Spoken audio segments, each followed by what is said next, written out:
Most of what we know about Mark comes directly from the New Testament.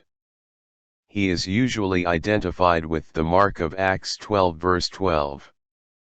When Saint Peter escaped from prison, he went to the home of Mark's mother. Paul and Barnabas took him along on the first missionary journey, but for some reason Mark returned alone to Jerusalem. It is evident, from Paul's refusal to let Mark accompany him on the second journey despite Barnabas's insistence, that Mark had displeased Paul. Because Paul later asks Mark to visit him in prison, we may assume the trouble did not last long. The oldest and the shortest of the four Gospels, the Gospel of Mark emphasizes Jesus's rejection by humanity while being God's triumphant envoy.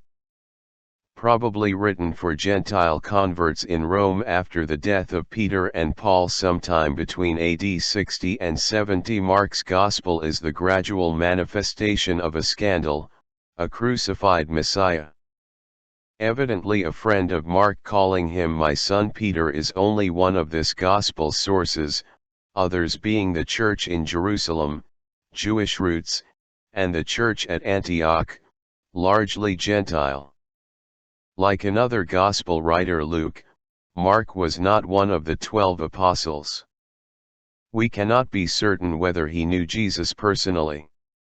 Some scholars feel that the evangelist is speaking of himself when describing the arrest of Jesus in Gethsemane.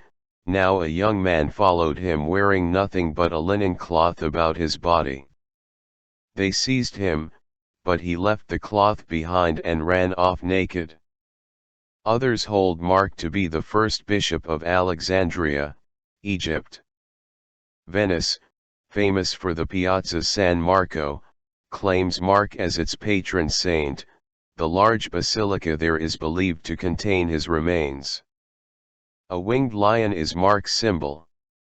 The lion derives from Mark's description of John the Baptist as a voice of one crying out in the desert, which artists compared to a roaring lion.